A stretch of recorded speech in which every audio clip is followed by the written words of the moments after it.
Dear students, welcome to the Financial Management class. നമ്മൾ second chapter തുടങ്ങി. Capital budgeting എന്നുള്ള chapter നമ്മൾ തുടങ്ങി. അതിൽ സ്റ്റെപ്സ് ഇൻ ക്യാപിറ്റൽ ബഡ്ജറ്റിംഗ് വരെ നമ്മൾ പറഞ്ഞു വെച്ചു. ഇന്ന് നമ്മൾ ഡിസ്കസ് എടുക്കുന്നത് estimation of cash flows. Cash flows എന്ന് പറഞ്ഞാൽ അത് ഇൻഫ്ലോയും ആവാം ഔട്ട്ഫ്ലോയും ആവാം, രണ്ടും ആവാം. ക്യാഷ് ഫ്ലോസ് എന്താണെന്ന് വെച്ചാൽ, for capital budgeting decision, it is necessary to identify the cost and benefit involved in a project. These cost and benefit are termed as cash flows. Cash flows include cash outflows and cash inflows. Cash outflow means investment. It is known as cost. Cash inflow means benefit. അപ്പോൾ എന്താണ് cash flows എന്ന് പറഞ്ഞാൽ, നമ്മൾ ഏത് capital budgeting decision എടുത്താലും എന്താണ് അതിൻ്റെ കോസ്റ്റും ബെനിഫിറ്റും നമ്മൾ എന്ത് ചെയ്തിരിക്കണം, പഠിച്ചിരിക്കണം, അറിഞ്ഞിരിക്കണം. കോസ്റ്റ് എത്ര വരുന്നുണ്ട്, അല്ലെങ്കിൽ നമുക്ക് ബെനിഫിറ്റ് എത്ര കിട്ടുന്നുണ്ട്, കോസ്റ്റ് എത്ര വരുന്നുണ്ട് എന്നുള്ള ഓരോ പ്രോജക്റ്റിനെയും നമ്മൾ എന്ത് ചെയ്യണം, ഐഡൻറ്റിഫൈ ചെയ്യണം. അതാണ് ക്യാപിറ്റൽ ബഡ്ജറ്റിംഗ് എന്ന് പറഞ്ഞാൽ. ദെൻ ഈ കോസ്റ്റിനെ പറയുന്ന പേരാണെന്ത്, ഈ കോസ്റ്റ് ആൻഡ് ബെനിഫിറ്റ് എന്ന് പറഞ്ഞാൽ എന്താണ്, ക്യാഷ് ഫ്ലോസ് എന്ന് പറയുക. അതിൽ ക്യാഷ് ഫ്ലോസ് ഇൻക്ലൂഡ് ക്യാഷ് ഔട്ട്ഫ്ലോയും ക്യാഷ് ഇൻഫ്ലോയും ഉണ്ട്. ഔട്ട്ഫ്ലോ എന്ന് പറഞ്ഞാൽ നമ്മളെ കയ്യിൽ നിന്ന് പോകുന്നത്, ഇൻഫ്ലോ എന്ന് പറഞ്ഞാൽ നമുക്ക് വരുന്നത്. അപ്പോൾ ഔട്ട്ഫ്ലോ എന്ന് പറഞ്ഞാൽ എന്തായിരിക്കും, നമ്മളെ ഇൻവെസ്റ്റ്മെൻ്റ് ആയിരിക്കും എന്ത്, ഔട്ട്ഫ്ലോ, നമ്മളെ കയ്യിൽ നിന്ന് നമ്മൾ ഇൻവെസ്റ്റ് ചെയ്യുന്നത്. ഇൻഫ്ലോ എന്ന് പറഞ്ഞാൽ എന്തായിരിക്കും, നമുക്ക് ഇങ്ങോട്ട് വരുന്നത്, മീൻസ് പ്രോഫിറ്റ് അല്ലെങ്കിൽ ബെനിഫിറ്റ്, നമുക്ക് കിട്ടുന്ന റിട്ടേൺ, പ്രോഫിറ്റ്, ബെനിഫിറ്റ്, ഇതിനാണ് എന്താ പറയുക, ഇൻഫ്ലോ എന്ന് പറയുക. അപ്പോൾ രണ്ട് തരം ക്യാഷ് ക്യാഷ് ഫ്ലോസ്, ഇൻഫ്ലോയും ഔട്ട്ഫ്ലോയും. Then cash flows includes cost and benefits. Estimation of future cash flows of a project is one of the most important steps in capital budgeting. If future cash flows are not determined or estimated accurately, then the profitability of the projects cannot be estimated correctly. അപ്പോൾ നാളെ എനിക്ക് ഇത്ര profit കിട്ടുമെന്ന് പറയാൻ പറ്റുന്നില്ല എങ്കിൽ നമുക്ക് പ്രോജക്റ്റിന് നമുക്ക് എന്ത് ചെയ്യാൻ പറ്റില്ല, കറക്റ്റായിട്ട് പറയാൻ പറ്റില്ല. നമ്മൾ ഈ പ്രോജക്റ്റ് കൊണ്ട് നമുക്ക് കാര്യം ഉണ്ടാവില്ല, അല്ലേ? അപ്പോൾ നാളെ നമുക്ക് ഈ ഒരു മെഷീനറി വാങ്ങിക്കഴിഞ്ഞാൽ എനിക്ക് നാളെ ഇതിനെക്കൊണ്ട് ഇത്ര പ്രോഫിറ്റ് ഉണ്ടാക്കാൻ പറ്റും എന്നൊരു ഫ്യൂച്ചറിസ്റ്റിക് ഓറിയൻറ്റഡ് ആയിരിക്കണം ഞാൻ ചെയ്യുന്ന കാര്യങ്ങൾ, പ്ലാൻസ്. അല്ലെങ്കിൽ നമുക്ക് എന്ത് ചെയ്യാൻ പറ്റില്ല, നമ്മളെ പ്രോഫിറ്റ് പറയാൻ പറ്റില്ലെങ്കിൽ നമുക്ക് നമ്മുടെ കോസ്റ്റ് എന്ത് ചെയ്യാൻ പറ്റില്ല, എസ്റ്റിമേറ്റ് ചെയ്യാൻ പറ്റില്ല എന്നാണ് പറയുന്നത്.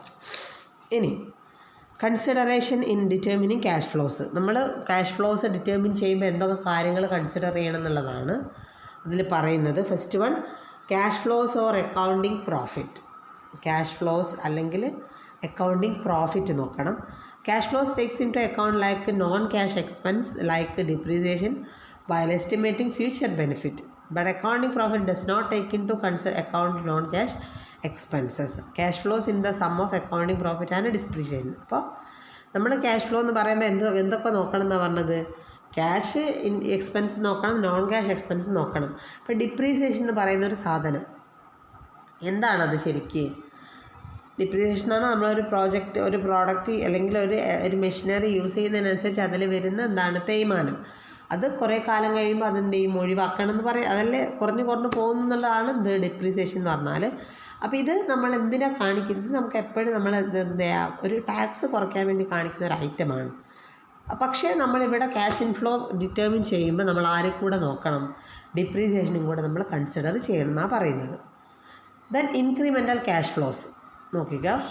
Incremental cash flows are those cash flows which are directly affected by the investment decision. For determining incremental cash flows, the following points to be considered. Incremental cash flow എന്ന് പറഞ്ഞാൽ എന്താണ്, ക്യാഷ് ഫ്ലോയിൽ വരുന്ന changes. Sunk cost എന്ന് പറഞ്ഞാൽ എന്താണ്, past cost, opportunity cost. അതായത് നമ്മൾ എന്താ പറയുക, നമ്മൾ നെക്സ്റ്റ് ബെസ്റ്റ് ഓൾട്ടർനേറ്റീവ് പറഞ്ഞല്ലോ, നമ്മൾ ഒഴിവാക്കിയ ഏതേറ്റവും നല്ലത്. ടൈം വാല്യൂ ഓഫ് മണി, നമ്മളെ ടൈമിൻ്റെ വാല്യൂ, പണത്തിൻ്റെ മൂല്യം സമയത്തിനനുസരിച്ച് കൂടുകയും കുറയുകയും ചെയ്യുന്നുണ്ട്, അത്. വർക്കിംഗ് ക്യാപിറ്റൽ, ഇതൊന്നുമല്ല, ഇതും കൂടെ നോക്കണം. നമുക്ക് ഡേ ടു ഡേ വർക്ക് ചെയ്യാനുള്ള ക്യാപിറ്റൽ കൂടെ നമ്മൾ നോക്കണം. ഇനി മൂന്നാമത്തത് effect of tax. For the purpose of capital budgeting the cash flows are after tax. The impact of tax shall be examined in the calculation of cash outflows. അപ്പോൾ നമ്മൾ എപ്പോഴും എന്താണ്, നമ്മൾ ഇൻഫ്ലോ എന്ന് പറയുന്നത്, അതായത് പ്രോഫിറ്റായിട്ട് എടുക്കുന്നത് ആഫ്റ്റർ ടാക്സ് ആണ്. നമ്മൾ എന്താണ് ക്യാപിറ്റൽ ബഡ്ജറ്റിംഗ് ചെയ്യുമ്പോൾ എൻ്റെ പ്രോഫിറ്റ് എന്ന് പറഞ്ഞാൽ അത് നെറ്റ് പ്രോഫിറ്റാണ്. ആ നെറ്റ് പ്രോഫിറ്റ് മീൻസ് എന്താണ്, ആഫ്റ്റർ ടാക്സ് ആണ്, നോട്ട് ബിഫോർ ടാക്സ്. ഇപ്പോൾ ടാക്സ് കൊടുത്തതിന് ശേഷം കയ്യിലുള്ളതാണ് എന്ത്, പ്രോഫിറ്റ്. അപ്പോൾ ഇൻഫ്ലോ നമ്മൾ നോക്കുമ്പോൾ എന്തും കൂടെ നോക്കണം എന്ന് പറഞ്ഞു, ടാക്സും കൂടെ നമ്മൾ നോക്കണം. Next, effect of depreciation. Depreciation is a non-cash expense. It affects the income tax also. It reduces the tax liability, cash outflows for taxes saved in the in fact cash inflows. അപ്പോൾ നമ്മൾ ഇതിപ്പോൾ ഇതിൽ നോക്കണ്ട, ഞാൻ പറയുന്നത് കേൾക്കുക. എപ്പോഴും നമ്മൾ ക്യാഷ് ഇൻഫ്ലോസ് എന്ന് പറഞ്ഞാൽ ബിഫോർ ഡിപ്രീസിയേഷൻ ആഫ്റ്റർ ടാക്സ് ആയിരിക്കും. ബിഫോർ ഡിപ്രീസിയേഷൻ ആഫ്റ്റർ ടാക്സ് ആയിരിക്കും. അത് ആ ഒരു പോയിൻ്റ് ഓർത്ത് വെക്കുക.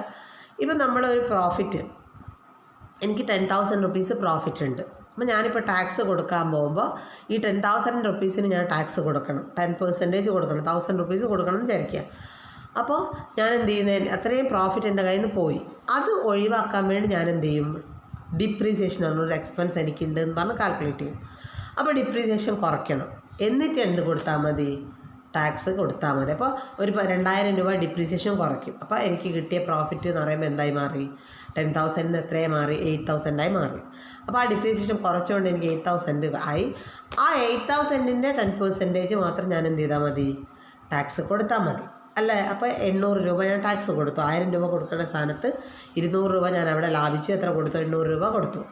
പക്ഷേ ആക്ച്വലി എൻ്റെ പ്രോഫിറ്റ് എത്രയാണ്, നമ്മൾ ഡിപ്രീസിയേഷൻ എന്തിനു വേണ്ടിയിട്ടാണ് ചെയ്തത്, ടാക്സ് ഒഴിവാക്കാൻ വേണ്ടി, ടാക്സ് ഇവേഷൻ നടത്താൻ വേണ്ടി ചെയ്യുന്നതാണ്. അപ്പോൾ ഡിപ്രീസിയേഷൻ നമ്മൾ എന്ത് ചെയ്യേണ്ട, നമ്മുടെ പ്രോഫിറ്റിൽ നിന്ന് കുറയ്ക്കേണ്ട ആവശ്യമില്ല.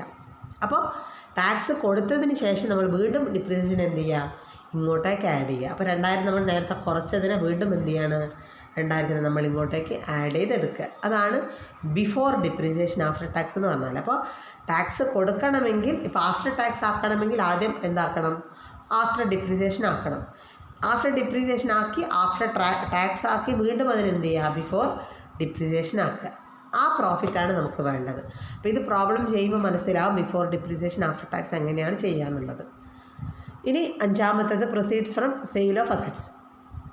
If a new asset is purchased to replace an existing asset, the proceeds from the sale of asset replaced should be treated as cash inflows.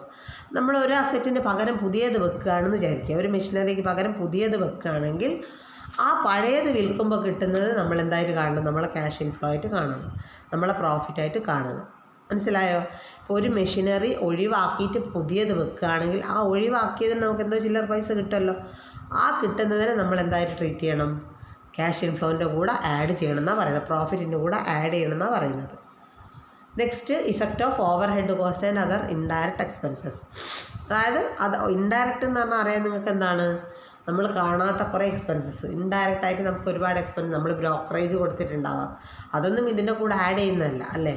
അപ്പോൾ അതൊക്കെ നമ്മൾ എവിടെ കാണിക്കുന്ന പറഞ്ഞത്, ഈ ക്യാഷ് ഇൻഫ്ലോൻ്റെ കൂടെ കാണിക്കണം എന്നാണ് പറയുന്നത്. അപ്പോൾ ഇതാണെന്ത് ഇന്നത്തെ ക്ലാസ്. Okay, thank you.